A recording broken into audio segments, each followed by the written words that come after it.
सुपारी वाली मां की सच्चाई। जहां वारदात हुई थी वह पॉश एरिया था और अक्सर सुनसान रहता था।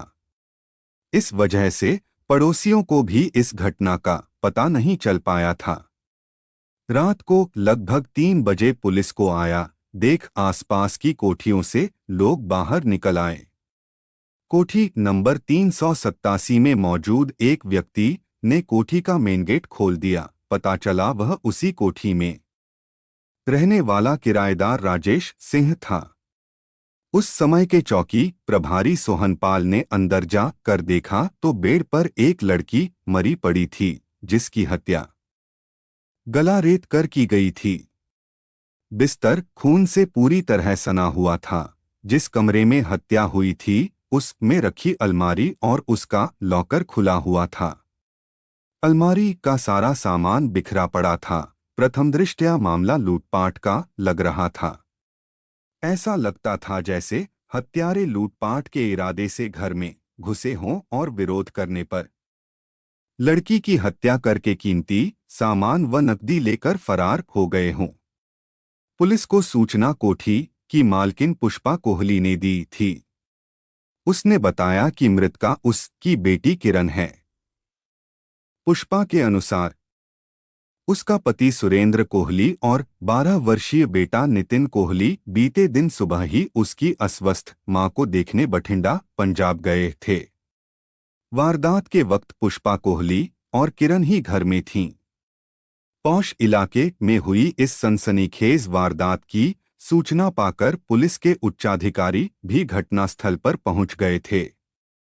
पूछताछ में पुष्पा कोहली ने बताया कि बीती रात करीब 9:45 बजे जब वह रसोई में खाना बना रही थी तभी मेन गेट खोलकर बुर्के वाली 2 औरतें अंदर आईं। किरण उन दोनों को अंदर ले आई। कुछ देर बाद जब उसने किरण से उन दोनों के बारे में पूछा तो उसने बताया कि वे उसकी परिचित हैं और उसे उनके साथ कुछ हिसाब किताब करना है। उस वक्त बुर्के वाली दोनों औरतें सोफे पर बैठी थीं। वे दोनों चूंकि अपने चेहरों पर नकाब डाले हुए थीं इसलिए वह उनके चेहरे नहीं देख सकी थी। उन्हें बैठा छोड़कर वह अपने कमरे में चली गई थी।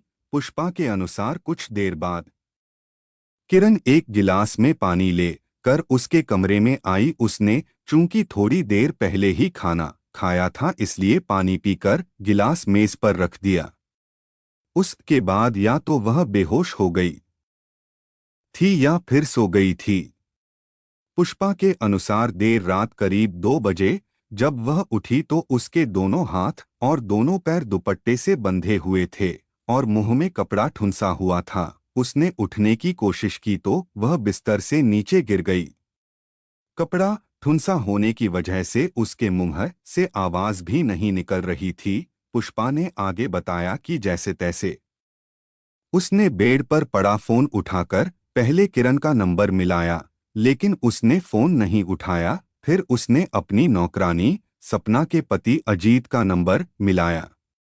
नंबर तो लग गया लेकिन मुंह में कपड़ा ठुंसा होने की वजह से बात नहीं हो सकी।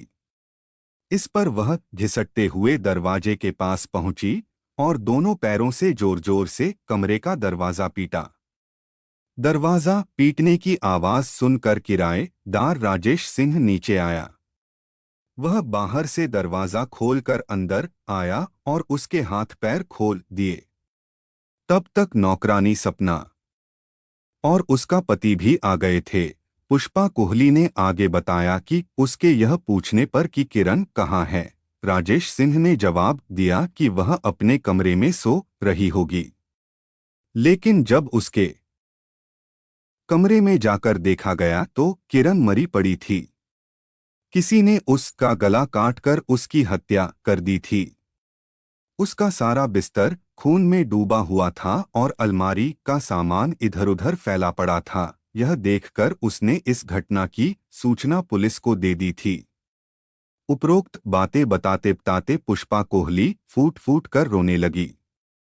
पुलिस ने उससे नंबर लेकर उसके पति सुरेंद्र कोहली को फोन करके इस हादसे की सूचना दे दी और जल्दी से जल्दी फरीदाबाद पहुंचने को कहा। इसके साथ ही पुलिस ने पुष्पा की शिकायत पर अज्ञात हत्यारों के खिलाफ भादंवी की धारा 302-394 के तहत केस दर्ज कर लिया। सुबह को एसीपी पूनम दयाल ने मामले की गंभीरता को देखते हुए इसकी जांच इलाका पुलिस की जगह उस समस्या के CIA NIT in charge inspector Vimal Kumar, sub inspector Narendra Kumar और अश्विनी कुमार को सौंप दी, ताकि पौष इलाके में हुई इस हत्या के मामले से जल्दी पर्दा उठ सके।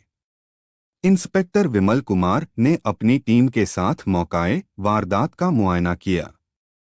उन्होंने पुलिस फोटोग्राफर, फिंगरप्रिंट एक्सपर्ट और फोरेंसिक टीम को भी मौके पर बुला लिया था ताकि जरूरी सबूत जुटाए जा सकें। प्राथमिक कार्रवाई के बाद मृतका किरण की लाश को पोस्टमार्टम के लिए अस्पताल भेज दिया गया। पोस्टमार्टम से पता चला कि उसकी मृत्यु श्वास नली कट जाने के कारण हुई थी। पूछताछ और पुलिस छानबीन में पता चला कि मृतका किरण के पिता सुरेंद्र कोहली काफी समय पहले पंजाब से आकर फरीदाबाद में बस गए थे। उनका फरीदाबाद सेक्टर 28 में बिल्डिंग मटेरियल का कारोबार था। सुरेंद्र कोहली का विवाह 1989 में बठिंडा, पंजाब की पुष्पा कोहली से हुआ था। विवाह के बाद कोहली के घर में किरण का जन्म हुआ, जिसे घर में सब प्यार से गुड़िया कहते थे। किरण के जन्म के 11 साल बाद कोहली परिवार में बेटा जन्मा, जिसका नाम नितिन रखा गया। 12 वर्षीय नितिन कोहली फिलहाल फरीदाबाद के एक नामी स्कूल में कक्षा 7 में पढ़ रहा था। पुष्पा कोहली घरेलू महिला थी और घर पर रहकर घर परिवार व बच्चों की जिम्मेदारी संभालती थी। किरण जवान हो चुकी थी। उस पर चूंकि कभी भी पारिवारिक पाबंदियां नहीं रही थीं, इसलिए वह शुरू से ही फैशन प्रस्त और आजाद ख्याल लड़की थी। मोबाइल, फिल्में, टीवी और इंटरनेट की दुनिया ने उसे और भी आधुनिक और स्वच्छंद बना दिया था। वह जो करना चाहती थी कर गुजरती थी, बिना इस बात की परवाह किए कि उसके परिवार वालों की नज़र में वह अच्छा है या नहीं। इसी सब के चलते किरण ने अपने परिवार की मर्जी के खिलाफ 22 नवंबर 2010 को एक विजातीय युवक रंजीत त्रिपाठी से प्रेम विवाह कर लिया था। रंजीत गांव लकड़पुर, जिला फरीदाबाद का रहने वाला था। शादी के बाद किरण घर छोड़कर रंजीत त्रिपाठी के साथ दिल्ली स्थित सरिता विहार के निकटवर्ती इलाके मदनपुर खादर में किराए के मकान में रहने लगी थी। परिवार से अलग रहकर जब जिंदगी की कड़वी सच्चाइयों से सामना हुआ तो किरण और रंजीत दोनों ने अलग अलग प्राइवेट फर्मों में नौकरी कर ली। किरण ने जिस फर्म में नौकरी की वह रियल एस्टेट का कारोबार करती थी। उसके मालिक का नाम महफूज आलम था। महफूज आलम का ऑफिस कालिंदी कुंज में था। कालिंदी कुंज मदनपुर खादर के पास ही है, इसलिए किरण को ऑफिस आने जाने में कोई परेशानी नहीं होती थी। महफूज आलम के साथ काम करते करते किरण उसके लिए काफी महत्वपूर्ण बन गई थी। नतीजतन महफूज आलम उसे अच्छी तनख्वाह के अलावा सौदे से मिलने वाली रकम में मोटा कमीशन भी देने लगा। इसी के चलते किरण ने अच्छा खासा बैंक बैलेंस इकट्ठा कर लिया था। दूसरी ओर उसके पति रंजीत को नौकरी से इतना पैसा भी नहीं मिलता था कि घर का खर्च ठीक से चल सके। जब उम्मीद से ज्यादा पैसा मिलने लगता है तो कई कमजोर लोगों के पैर बहकने लगते हैं। किरण के साथ भी ऐसा ही हुआ। आय का स्रोत बढ़ा तो उसने शराब पीकर देर से घर आना शुरू कर दिया। रंजीत ने यह बात किरण की मां पुष्पा कोहली को बताई। मां ने अपने स्तर पर किरण को समझाने का प्रयास भी किया, लेकिन इससे किरण की दिनचर्या और व्यवहार में कोई बदलाव नहीं आया। नतीजतन पति पत्नी के बीच मतभेद बढ़ने शुरू हो गए। इस बात को लेकर रंजीत और किरण के बीच कई बार गर्मागर्म बहस भी हुई। पति से जब ज्यादा मतभेद बढ़ गए तो किरण ने उसके खिलाफ दिल्ली की साकेत कोर्ट में तलाक का मुकदमा डाल दिया। इसके बाद वह 27 जून 2013 को रंजीत का साथ छोड़कर फरीदाबाद में मां के पास आकर रहने लगी। घर लौट कर भी किरण में कोई बदलाव नहीं आया। अब उसने नाइट क्लब में शराब पीकर देर रात घर आना शुरू कर दिया था। जवाब मांगने पर वह गाली गलौज और मारपीट तक पर उतर आती थी। किरण का हाई प्रोफाइल लाइफस्टाइल कोहली परिवार के लिए बदनामी का कारण बन रहा था। एक तो शादी के बाद भी बेटी घर में बैठी थी, दूसरे वह शराब पीकर देर रात घर लौटती थी। मां पुष्पा कोहली इस बात को लेकर तनावग्रस्त रहने लगी थी। उसकी समझ में नहीं आ रहा था कि इस समस्या का कैसे समाधान करे। यह सब चल ही रहा था कि किरण की हत्या हो गई थी। बहरहाल इंस्पेक्टर विमल कुमार ने अपनी टीम के साथ बेहद बारीकी से घटनास्थल का मुआयना किया तो पाया कि पुष्पा कोहली द्वारा लिखाई गई रिपोर्ट और मौकाए वारदात पर पाए गए सबूतों में काफी झोल है। इसी को ध्यान में रख कर उन्होंने सुरेंद्र कोहली के किराएदार राजेश सिंह, नौकरानी सपना व उसके पति अजीत के अलग अलग बयान दर्ज किए। जब उन बयानों को क्रॉस चेक किया गया तो विमल कुमार को कई बातों पर शक हुआ। मसलन किरण ने पुष्पा को गिलास में पानी दिया था जिसे पीकर वह बेहोश हो गई थी और शायद बाद में सो गई थी। यह बात समझ के बाहर थी कि किरण ने बिना मांगे मां को पानी क्यों दिया और उसने क्यों पिया। इंस्पेक्टर विमल कुमार ने गिलास के बचे पानी को सूंघकर देखा तो वह सामान्य पानी था और उसमें किसी तरह की कोई गंध नहीं थी। फिर भी उन्होंने उस पानी और गिलास को जांच के लिए प्रयोगशाला भिजवा दिया। दूसरे पुष्पा कोहली से जब दोनों बुर्के वालियों के डीडॉल, शक्ल और आवाज के बारे में सवाल किए गए तो वह कोई संतोषप्रद जवाब नहीं दे सकी। संदेह हुआ तो पुलिस टीम ने पुष्पा कोहली का मोबाइल फोन सर्विलांस पर ले लिया और उसके फोन की पिछले 6 महीने की कॉल डिटेल्स निकलवाई। इस बीच पुष्पा कोहली के पति सुरेंद्र कोहली, बेटा नितिन और कुछ अन्य रिश्तेदार भी आ गए थे। माहौल कुछ ऐसा था कि पुलिस पुष्पा से कड़ाई से पूछताछ भी नहीं कर सकती थी। अगले दिन पोस्टमार्टम के बाद किरण का शव उसके परिवार को सौंप दिया गया। उन लोगों ने उसी दिन उसका अंतिम संस्कार कर दिया। अंत्येष्टि में शामिल होने के लिए किरण की नानी भी आई थी। इंस्पेक्टर विमल कुमार ने नानी से भी पूछताछ की, पता चला कि वह पूरी तरह से स्वस्थ थी, जबकि पुष्पा ने अपनी इसी मां को अस्वस्थ बताकर पति सुरेंद्र कोहली और बेटे नितिन को 250 किलोमीटर दूर बठिंडा भेजा था। पुष्पा से टुकड़ों में हुई पूछताछ में महफूज आलम का नाम कई बार आया था। बुर्के वाली औरतों का जिक्र आने से पुलिस का शक महफूज आलम पर ही गया। पुलिस ने महफूज आलम से पूछताछ की लेकिन उसने इस मामले में अपनी कोई भी भूमिका होने से इनकार किया। अलबत्ता यह जरूर माना कि किरण उसके यहाँ काम कर चुकी थी और वह उसे मोटा वेतन देता था। महफूज हालांकि किरण की हत्या में अपनी कोई भी भूमिका होने से इनकार कर रहा था। फिर भी हत्या का मामला होने की वजह से पुलिस ने उसे पूछताछ के लिए थाने में ही बिठाए रखा, बाद में उसे छोड़ दिया गया। किरण की हत्या की सूचना पाकर उसका पति रंजीत त्रिपाठी भी फरीदाबाद आ गया था। वह फिलहाल मुंबई में नौकरी कर रहा था। पुलिस ने उससे भी पूछताछ की लेकिन हत्या में उसकी किसी भी तरह की भूमिका न मिलने पर अगले आदेश तक उसे घर छोड़कर न जाने की कड़ी हिदायत देकर जाने दिया गया। पुष्पा कोहली के मोबाइल फोन की कॉल डिटेल्स पुलिस के पास आ गई थी। उसका गहराई से अध्ययन करने पर पुलिस को उसमें एक ऐसा नंबर मिला जिस पर पुष्पा दिन के समय हफ्ते में 2 से 3 बार फोन करती थी। यह नंबर पंजाब का था। पुष्पा से इस नंबर के बारे में पूछा गया तो उसने बताया कि वह नंबर उसके एक मुंहबोले चाचा का है जो पंजाब में रहता है। उससे वह पारिवारिक बातें करती थी। घटना वाली रात पुष्पा कोहली के मोबाइल पर आने जाने वाली कुल 3 कॉल्स पाई गई थीं। पहली कॉल रात 8 और 9 बजे के बीच आई थी जो कि मिस्ड कॉल थी।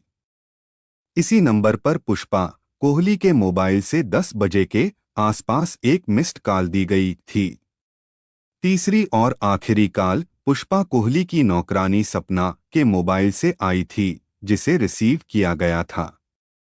पुलिस ने उस नंबर पर जिससे मिस्ड कॉल आई थी और जिस पर पुष्पा ने मिस्ड कॉल दी थी फोन किया तो वह नंबर लगातार बंद मिला।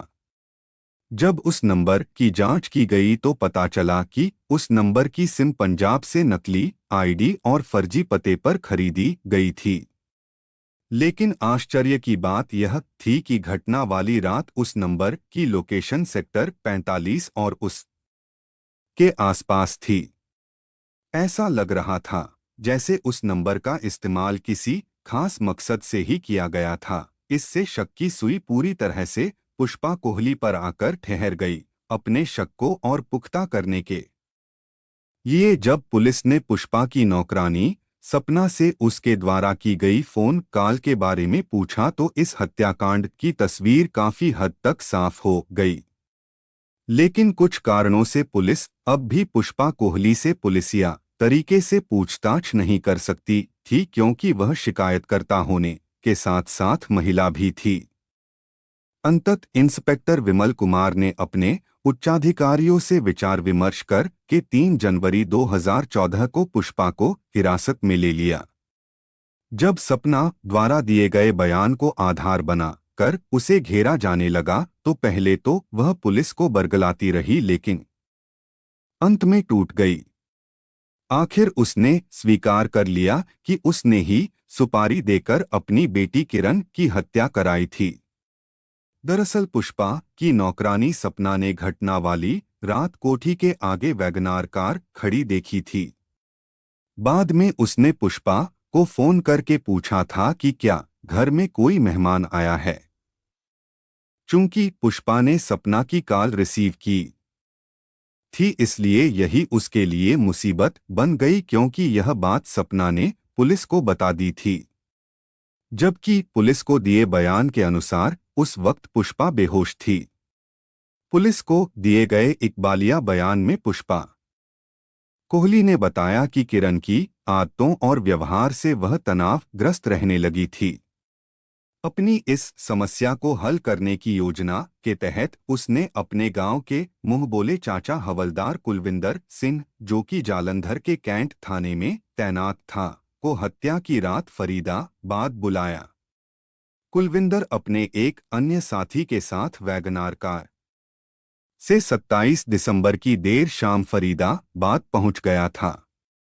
वह अपना मोबाइल फोन जालंधर में अपने घर छोड़ आया था ताकि पुलिस की जांच में उस पर कोई आंच आए तो वह साबित कर सके कि वह हत्या के वक्त जालंधर में था। कुलविंदर पंजाब से फर्जी आईडी पर खरीदी गई नई सिम अपने साथ लाया था। इसी सिम को उसने दूसरे मोबाइल में डालकर पुष्पा कोहली को मिस्ड कॉल दे कर अपने फरीदाबाद पहुंचने की सूचना दी थी।